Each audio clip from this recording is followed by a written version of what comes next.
All right, let's watch Understanding Marxism by PragerU. Why does anyone still care about Marxism? Karl Marx has been dead for well over a century. Hell yeah. Everywhere Marxism has been tried, it has left death and destruction in its wake. So right. In fact, nothing in the last... Unlike capitalism, which is no deaths. Never forget. If famine, food shortages happen under a communist organization, that is because of communism's failure. But of course, if people, like the 14 million people that die every year as a consequence of famine, when capitalism has created a surplus of food, an abundance of food, those people are dying because they don't have their bootstraps, okay? That's it. Remember, communism, responsible for any death and all deaths. Capitalism, responsible for no deaths. I've made the greatest argument of all time. There you go. You can't deny it. That's the best argument, dude. Guy has the X-Pants hair. Yeah, this is the least reliable narrator, okay? Last 1,000 years comes close to the amount of tyranny, terror, and mass murder brought about by Marxist regimes. Yet Marxism lives. It may present itself today as postmodernism, multiculturalism, feminism, environmentalism, or critical race theory. But it's still Marxism. So, there must be good reasons why it has endured, even flourished in the face of unremitting failure. Say what you will about Marx the economist. He was a master psychologist. He recognized that there are many people in every society who are motivated by envy and resentment. Marx speaks directly to them. He tells them that their responsibility for the misery in their lives belongs to the capitalist system. Dude, this stuff is awesome because, like, no one has read any of Marx's work. So you could just, like, say whatever you want about Karl Marx, and people would just be like, yeah, that's probably true. Yeah, no. This guy just owned the entire school of thought. He owned all the work that came before by saying Marxism is about jealousy. And the more jealous you are, the more Marxist you are. That's great, dude. That's awesome.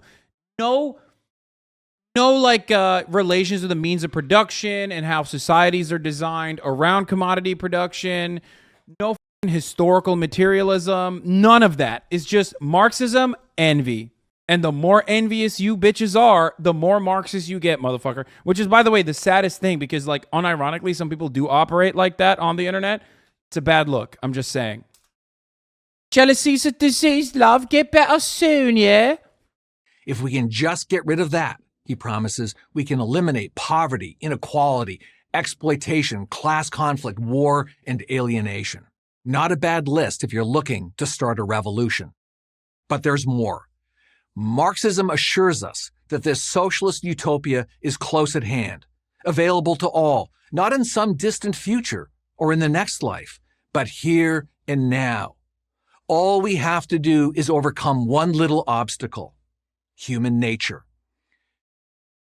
Quite literally, it is the exact opposite.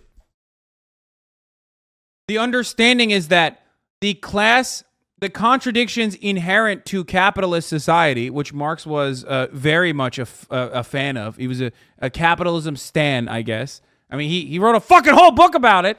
He definitely wrote a lot about capitalism.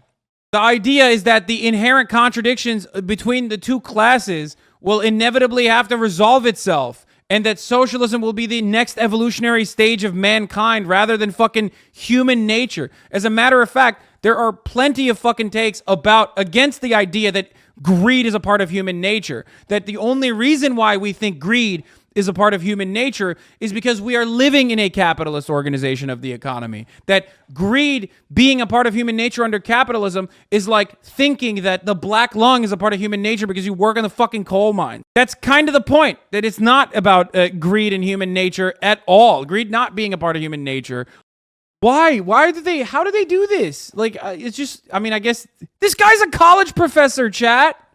He's a college professor. Marx expressed his deepest views on this subject in his economic and philosophical manuscripts of 1844.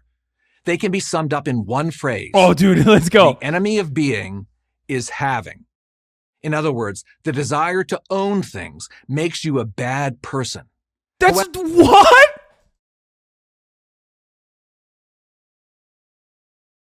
Dude, Oh, it's so good. It's so good. Greed is bred from inequality. Inequality is man-made.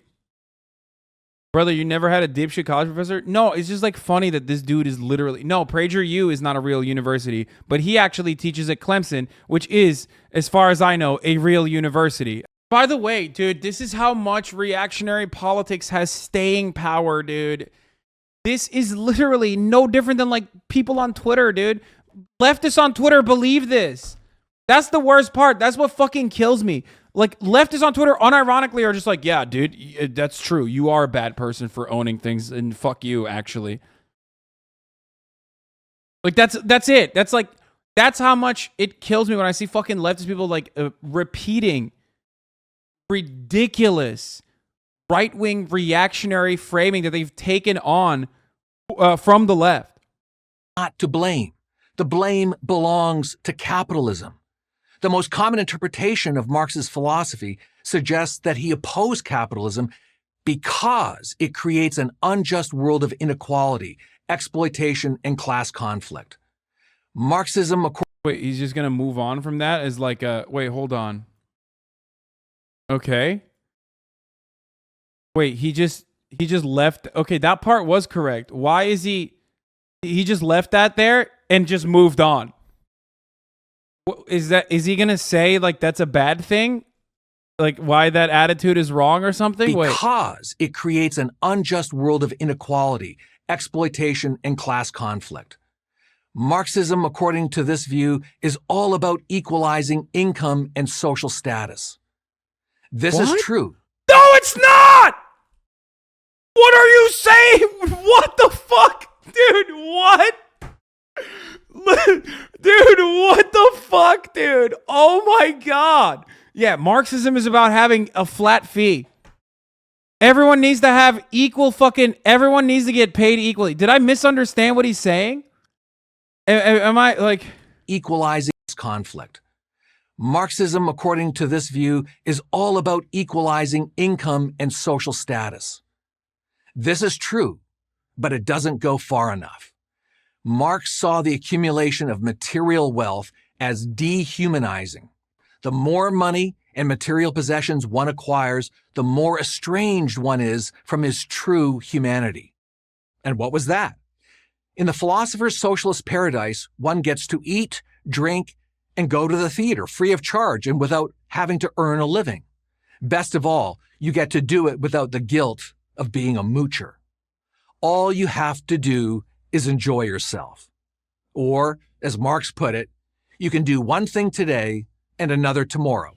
Hunt in the morning, fish in the afternoon. I mean, this is correct. He did say this, except this is about having additional fucking free time for self-fulfilling activities as a consequence of like your control over your own fucking labor and the control over the means of production. Because as it stands currently, when you look at productivity increasing as a consequence of technological achievements in a way that even Marx could not have fucking foreseen, you still see wages remaining stagnant, and you still see the same fucking 8-hour work week, 8-hour work day, and 5-day work week, okay?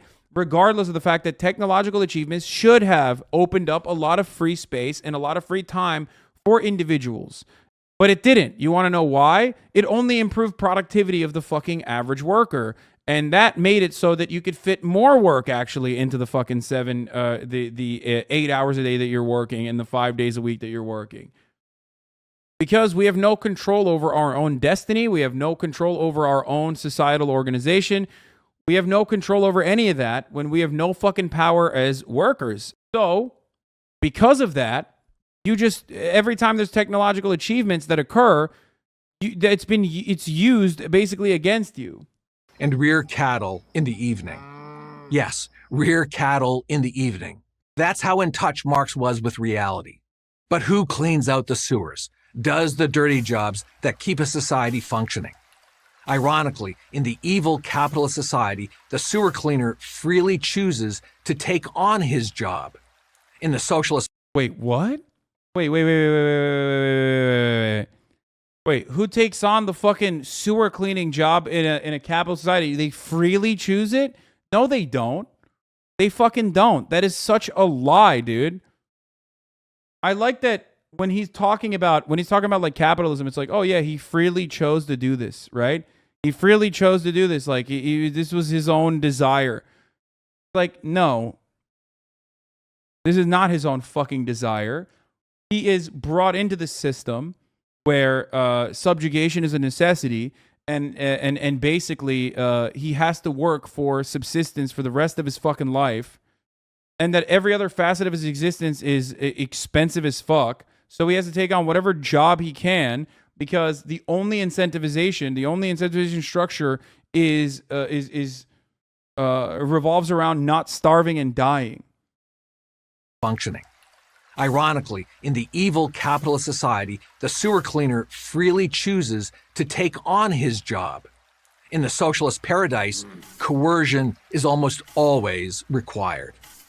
Marx never... No, he literally is saying under capitalism, like, they freely chose it, but there has to be coercion. No, dog, the coercion in that circumstance would be like any single person in any single job that they have more of an ownership over what they're doing. More of an ownership over what they're doing. They choose their hours better. They have the capacity to democratically assign however many hours they're going to be fucking working in these jobs. They get better pay as a consequence of that, because these are jobs that normally would be way more expensive to fucking complete in a situation where like no one would choose to do it. It's exactly the opposite. It's coercion. Obviously, someone has to clean the toilets is like one of the main fucking problems, right? And numerous people have come up with different solutions for it.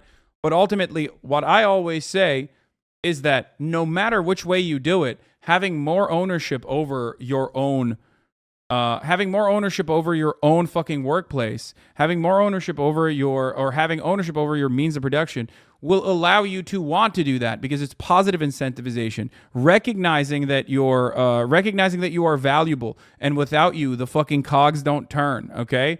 And doing it because it's something that someone has to do, and getting fairly compensated for it is precisely the way to do it. Never bothered with such messy details. He left that to others. Unfortunately, those others always... People owning cleaning businesses would not go away with communism. The labor would just be owned by those who cleaned. Yeah, it's just like...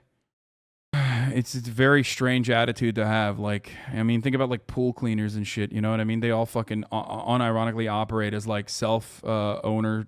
Like they all have their own fucking businesses. You know what I mean? Like one guy usually doing it.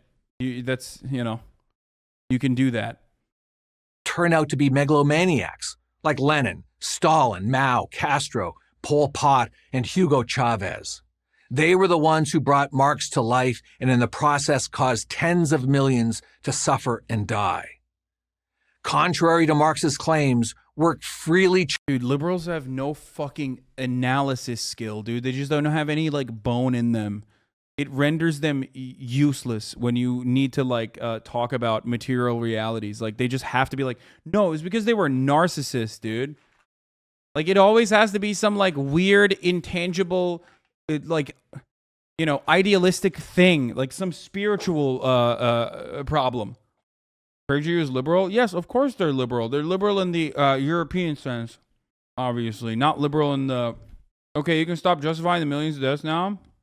Cleaning sewers is a dangerous job. You can't have unwilling, untrained people in there. Facts. Okay, you can stop justifying the millions of deaths now. I'm not. 14 million people die of famine when we literally have an abundance of food on this planet right now. 14 million people die of famine-related diseases and famine. This is before we even talk about imperialism. This is before we talk about the many other reasons, the many other ways that people are fucking murdered pretty much under capitalism. And you turn around and you go, you can stop justifying the millions of deaths now. I'm poking, bro. Good one, dude.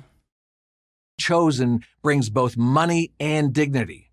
Furthermore, most people work best. No one is freely working under a capitalist organization of the economy. That's not true. A budget shortfall is built into your existence, okay? In America, this is doubly true. Ultimately, you only work because if you don't work, you do not have money to put clothes on your back, to put food on your table, and a roof over your head. That fear, the fear of the structural violence of poverty, is what keeps you going. When they pursue their own self-interest, an idea Marx despised. To him, self-interest turns everyone into Ebenezer Scrooge, greedy, grasping, and unfeeling. Not only is money, that is capital, inherently corrupting, but the acquisition of it can't be done honestly or fairly. The rich got rich by exploiting the worker. Yes, that's true. All of this is true. That's literally how that works. That is how this works. Under a capitalist organization of the economy, the fear of starvation is what motivates you to work a job like this. And in that job, your boss, the capital owner, will take your surplus labor value. You are always, by design, automatically going to be paid less than what you bring to the table. That is called profits. That's it.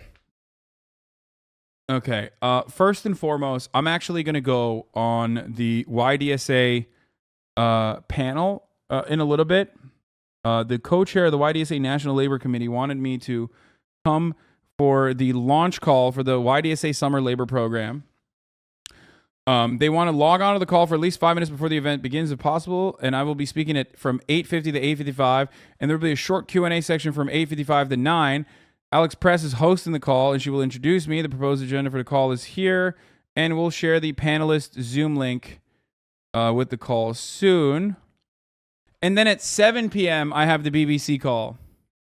As I was saying, this is exactly how this works. This is exactly how exploitation works. You can make it seem as though it's totally different, but as long as you advocate for profits, that are not democratically assigned by the entire workforce, that like you are talking about like just literally just taking people's surplus labor value and pocketing it for your shareholders, okay? That in and of itself is theft in a Marxian sense. That in and of itself is exploitation in the Marxian sense, which is theft. The rich got rich by exploiting the worker. For Marx, there's no other possible explanation. For many today, there is no other possible explanation. For these people, Marx offers... That is quite literally how that works, okay? That is quite literally how that works. I don't know why you can say that that's not how that works. You just own it. The thing about capitalists is that they want to have their cake and eat it too. They want to both simultaneously uphold a system that is quite literally built around commodity production and the extraction of surplus labor value in the form of profits, and then and continuing to accumulate more and more wealth by doing so, and creating a system, designing a system that basically normalizes this, okay? And it has done it very successfully. And also forcing people into this kind of service, specifically with the threat of poverty at the other side if they do not become servile little, little workers. So just own it. If you actually were to put a fucking name and association to like the human beings at the factory, at the widget factory in your econ textbooks, your entire perspective would be a lot different about micro and macroeconomic principles. That's it. The only difference, there's a very specific reason why they don't do that, because then you'd be like, well, what the fuck? That's actually pretty fucked up. Like, I don't understand. That doesn't seem great, actually. That like I am the fucking little worker at the widget factory is going to be laid off. And that is the reality, which is precisely why they try to mask it and turn around and be like, oh, well, it's not like that. These people wanted to do it. They wanted to fucking clean the toilets, and that they knew the boss was going to take some of their surplus labor value. Like, that's just Marx's analysis is just 100% fundamentally correct in that regard. It's just correct. The only difference is like he's not mixing words, I guess. His analysis of the extraction of surplus labor value is correct. You call it profits, and you think that that's a good thing. That's the main difference. It's a philosophical justification for their anger, even their rage. From generation to generation, the formula never varies. Only by bringing the privileged down can the underprivileged be brought up. The venom that pours out of Marx's pen stems ultimately from the fact that reality wouldn't conform to his worldview. It never seems to have occurred to him that people are complex beings with different talents, ambitions, and desires. It may be more accurate to Wait, what the fuck do you mean? He literally accounted for that by saying you should be able to, by way of collective action and potentially by bringing about like a socialist organization or allowing a socialist organization of the economy to occur, expand on your own personal desires that are unique to you. And focus on your talents, your ambitions, instead of being just a fucking dude that has to toil the land like a serf. You already admitted to that consideration earlier when you were talking about like, oh, that can actually do, people can do whatever the fuck they want to. Like you personally admitted to that. This is such a weird fucking take because like it's the same energy as like, well, poor people just chose to be poor. You know what I mean? It's always a choice. The professor is the executive director of Clemson's Institute for the Study of Capitalism, so this is just another propaganda hit piece on Marx. I mean, everything is. Yeah, from each according to his ability to each according to his needs is of course, famously about how, how everyone needs to be paid the same and about how everyone needs to do the same job. That's what that is. It's about like how human beings do not have the capacity, or Marx's fundamental misunderstanding of human beings being unique. You know what I mean? That's what I took away from that, actually. Thank you. say he didn't care. If people wouldn't conform to his worldview voluntarily, then the state would just have to use other methods of persuasion, like murder and terror. What? It all made sense to the philosopher. Okay. Violence is a part of every political system. Violence is, whether you like to admit it or not, regardless of how fucking humanitarian you are, just a fundamental role, plays a fundamental role in politics. As a matter of fact, politics is all about the distribution of resources and the distribution of violence, as in who gets to do the violent behavior and get away with it. The state, for example, can do violence all the time and does it all the time. There's different kinds of violence. There's the structural violence of poverty. There's systemic violence, like the white supremacist systems that we've established. And then also, there is the direct action of the direct state violence, like police bashing your fucking skull in. And finally, individual acts of violence. Obviously, I'm being as reductive as possible in the situation, but individual acts of violence would be like a person hitting another person. Sometimes justifiable, sometimes unjustifiable. But the attitude that people have towards violence is completely predicated upon who has the power, who has the political capital, and of course, under capitalism, who has the capital. So when people talk about the inevitability of violence, they already are recognizing the existence of violence that they're subjected to upon the working class across the board under the bourgeois dictatorship that people exist under in capitalism, in the capitalist organization of the economy. So if there is a turn away from that, towards a different kind of system, then yes, there is going to be inevitable violence because the bourgeois will not give up their power willingly. This guy's a true leftist because he clearly hates reading books. Yeah. In 1987 survey, nearly half of American survey believed the phrase "from each according to ability to each according to his need" came from the U.S. Constitution. Yeah. Anyway, what is your political ideology? Do you think that capitalism a whole sucks, or just the USA way of capitalism, no social backbone like in the EU? No, I think capitalism across the board, whether it is in the EU or just a global capitalist order, is just bad. It is bad for the overwhelming majority of people. It is bad for nearly every single person living in the third world. It is certainly less bad for people who are living in the imperial core, but still bad across the board. Even if they are part of the labor aristocracy, they still very much get owned into oblivion by the very same masters of capital that are running the entire operation. Then go to Russia. Yes, I should leave the United States of America to go to a country that is also run by oligarchs that were the nicest to our oligarchs at the time of the destruction of the USSR. That's the country I should go to. Another kleptocratic oligarch-run economy. Yeah, Russia, famously socialist. Let's continue. As he toiled away in a corner of the British Museum. So when he says people are met with like violence or whatever when they're unable to change, he's not talking about the fucking working class.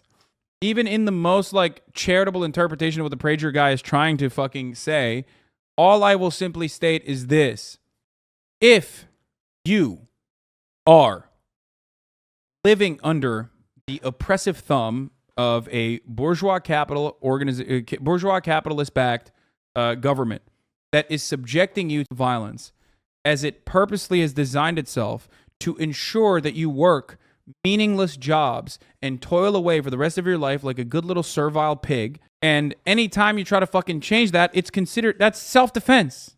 That's the way to analyze it. Now, of course, there is no working class militancy in this country because capital has won and labor has lost. That's it. There is no working class militancy. There's no labor militancy in this country. There's no working class organizing in this country. Now, that can change. You're literally blaming free trade and economy? Fat Pig Jim? Hell yeah, I am.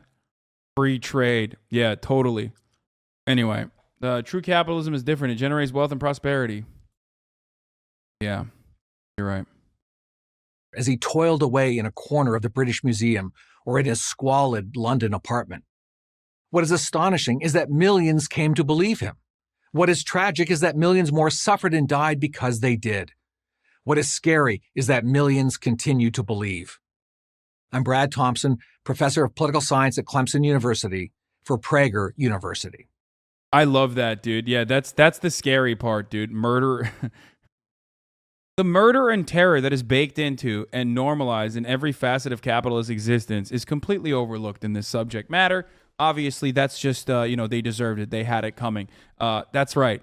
Sorry, you shouldn't have been a fucking developing nation with robust natural resources. Have you thought about that, African nations? Have you thought about not being a fucking, not being a country that has minerals that we need? Sorry. We're gonna have to free trade your ass, and we're gonna have to free trade your ass super fucking hard. We're gonna do economic imperialism once we're done with the fucking colonial violence that we subjected you to. Sorry, that's just how it is. Great. This is like the S tier Red Scare propaganda, Lamau. I mean, it's not though, because it's so stupid. Across the board, it's just not good. It's easily dismissible. Reading the comments. Regretfully, when C. Bradley Thompson was naming those who brought Marx to life, he left out three very important leaders: Benito Mussolini, Adolf Hitler, and Francisco Franco. Oh, and I almost forgot: Barack Obama, Hillary Clinton, George Soros, Bill Gates, Mark Zuckerberg, Jeff Bezos, Nancy Pelosi, and a few more. Wait, hold on. Is he saying all those people are socialists? What? There are two other parts in this series if you want them. Yes, Weeby, give me the fucking brain disease. Go ahead. Communism failed to provide incentives for workers and citizens to work hard and be productive. While there are many benefits from equality, if pushed to an extreme, it robs people of an incentive to make an effort. Also, a big problem with communism is the enormous centralization of power, and if that power turns corrupt, is GG. Yeah, good luck. Good thing that here in capitalism, we don't have a centralization of power, and that centralization of power is not corrupt. Oh, wait, it actually is. There is a centralization of power, and it's completely fucking corrupt with no actual checks or balances. And not only that, but also we literally have normalized that corruption. The most beautiful part about Western capitalist agitprop, okay, that has created this fucking dogmatic attitude towards capitalism's existence that consistently needs to be re-upped, that consistently needs to be defended, is the notion that corporations are undemocratic by design. It is an authoritarian power structure. It's where you spend 80% of your fucking adult lives, and you don't even expect it to be fucking democratic. As a matter of fact, you push back against like even a semblance of power in the form of organizing in the workplace. And that's fucking so incredibly successful propaganda right there, dude. You literally, it's the same attitude as like, Eastern nations, the barbarians, the awful fucking corrupt Eastern nations, the from an Orientalist lens, actually do bribery. What do we have here in the Western world? Well, we have lobbying. We have corporate lobbying. We have the revolving door. These are all completely understandable and completely normal things that a government could do. It's very different than bribery. Bribery is bad. Bribery is wrong and immoral, which I agree with, except when you codify it, except when you basically make it legal in the form of lobbying. Remember that. It's the same shit. Corporations are designed quite literally in a way that is authoritarian, undemocratic. You can't fucking not go to work. You can barely not go to work if you're sick. Meanwhile, you're like defending that attitude because you have no fucking self-respect. You have nothing. Not only do you have no self-respect, but you have also lost the will to fight. And I don't blame you for it because you don't understand. You can't even see a world in which you have a mechanism to fight back against that structure.